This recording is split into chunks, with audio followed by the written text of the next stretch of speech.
Hi air signs, Gemini, Libra and Aquarius, Ascendant, Sun, Moon, Venus, Rising, and those of you cross-watching, welcome to your Tarot Love Messages. So today we're going to take a look at and see why is it that you're still holding on to your person here. Okay, why is it that you can't let go and move on from them? Why can't you release them? This is going to be a general reading, guys, so please just keep that in mind. If you're after a personalized tarot reading with myself, please feel free to reach out and inquire. I will list my email address just below the video here. Otherwise, guys, let's go ahead, take a look, and let's see what messages come in for you here.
Bottom of the deck, you have the King of Pentacles, and I feel like for a lot of you, this person made you feel very safe, very comfortable, very secure, very stable, and you haven't had that. You might have never had that, or you haven't necessarily felt this way in a long time with a person.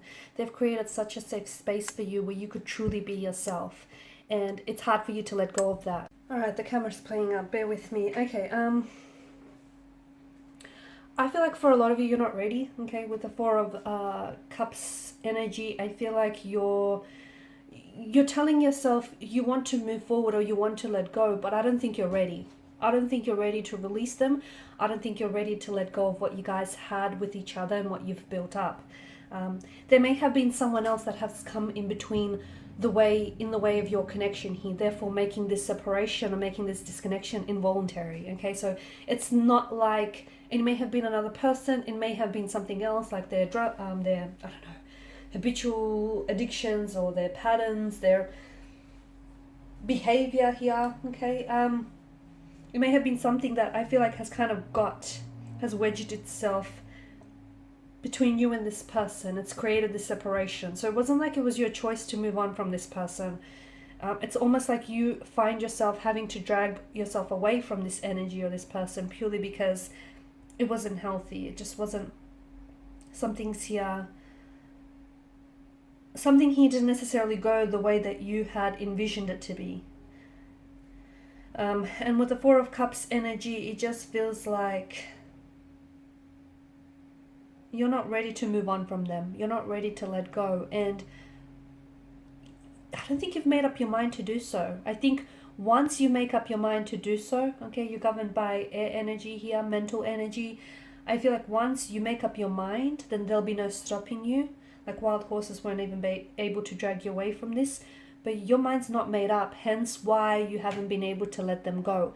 A part of you is still holding on because you want to hold on, because you want to hold on to what the two of you had, to what the two of you built, and truth be told, you're just not ready. And if you're not ready, you're not ready. People can come along and they can force you and they can offer you all the advice that you want, but you're not in that space to do so. Not the emotional, not the mental, not the physical space.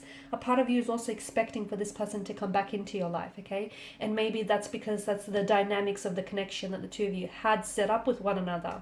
You'd guys, you would pull apart only to come back together. You'd fight only to make up together. So a part of you, I feel like, is still, you're kind of sitting around and you're kind of expecting for them to come waltzing back into your life. It feels a little bit different this time because with the Hermit's energy, I do feel like your sense of loneliness is being heightened. Okay, I do feel like this person has disconnected from you, and therefore you feel that much more isolated or alienated, and you feel that much more lonelier here. if you are wanting to cut ties with this individual, and if you are wanting to move on from this individual, even though a part of you wants to stay in it, but the other part of you, is telling you that you should probably leave, because maybe this is someone who isn't able to give you that commitment or that stability, even though they made you feel very safe with them. But at the end of the day, they were maybe a very restless energy or non-committal type of energy, or maybe they are capable of commitment, but they just weren't ready for it. Maybe you guys are at two very different stages of your life. And so I feel like if you are someone who does want to eventually cut ties with this energy and move on from them, I do feel like you'll need to spend some time on your own. Okay, you'll purposely right now try and stay intentionally single, so that you can get to know yourself a little bit more. Okay, get to know what you will and won't tolerate, what you do or what you don't want. Because a lot of people, they know what they don't want, but when you ask them what do they want, that's when they scratch their heads and they aren't able to give you an answer. So spend more time on your own. What do you want? What type of a relationship will you tolerate? What won't you tolerate? What are your expectations? What are your intentions? Okay, how high or how low is your bar set? Spend some time on your own. Be intentionally single, so that you can get to know yourself a little bit more. And once you put your expectations out there, you're going to attract a partner who is then going to try and meet and match those expectations. If you don't have an aiming point, if you don't have any expectations, well, then neither will your partner or your romantic energy, because how can you how do you expect to have someone who's going to come into your life and fulfill expectations that you don't quite have yourself? So if you don't have an aiming point, guess what? You're not going to hit anything, are you?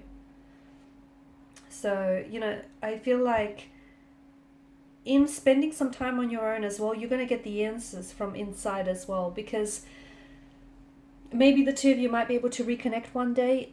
Okay, and by then, spending some time on your own, going through your own journey in solitude here, will lead to a path of growth and transformation. And maybe when you come back together again, the both of you will be so much more aware, so much more happier and healthier, and so much more ready, okay, for all of this. But in the meantime, I feel like you need to spend some time on your own. They need to spend some time on their own. You each have your own journeys that you need to go, you need to embark on. And also, I feel like not having any contact or communication from them is going to make it a little bit more easier, okay? It won't necessarily be completely easy to cut ties, but it's going to be easier, because you kind of have to quit cold turkey here, because some of you, I feel like you're still in contact, or you're still in touch, you still communicate, okay? Maybe not on a frequent basis, and I think that's what's helping you still stay attached or still stay connected to this person. I feel like that's what's sort of making it hard for you to really move on from them. So it's just that communication, you guys still talk, you guys still communicate, or even if it's not communication, maybe some of you are like spying on them on a social media platform. What's that doing? How is that benefiting you, especially if this is someone you want to cut ties with? You're putting yourself through some unhealthy or negative emotions by doing that. So cold turkey is the way to go. And if you're not ready to do that just yet, then don't force yourself, because it's not going to work. It's only going to backfire in the end. I also feel like with this person here, there has been some things that they might have said or done to you which has hurt you, okay, which has cut you like a knife. They've caused you a lot of pain here. They've caused a lot of turbulence in your relationship. This inconsistent energy here, this undecided kind of energy here, this imbalanced kind of energy. But I think at the end of the day, I think it's strengthening you. All this pain, I think it's inspiring growth and transformation in your energy, and it's strengthening you here. So everything that you're going through is preparing you for what's to come. This pain is also keeping you attached to them. So maybe there have been some things that they've said or done to you which I feel like you still haven't made peace with. And what will help you release them is confronting your own pain, okay? Being very honest with yourself. about the role that you played in the connection, about the role that they played in the connection, and being really honest with yourself and your emotions here. Because how can you move on from someone when you still love or care for them, or when you still expect, you know, for them to come back into your life? You know, you can't move on from someone but still hold space in your life for this person. So it's like you need to decide, you know, whether you're in or out, whether you're ready to move on and cut ties, or whether you just want to give this a little bit longer. Because once you make that decision, I feel like you'll be able to take the necessary steps forward and move on and cut ties here. But in the end, I feel like everything that you're going through has definitely strengthened you, and it's transforming you, and it's leading you on your own personal, unique, you know, transformative journey. Alright guys, and these are your messages. Thank you as always for watching and listening. Please show your support by liking, sharing, subscribing to the channel. Bye for now.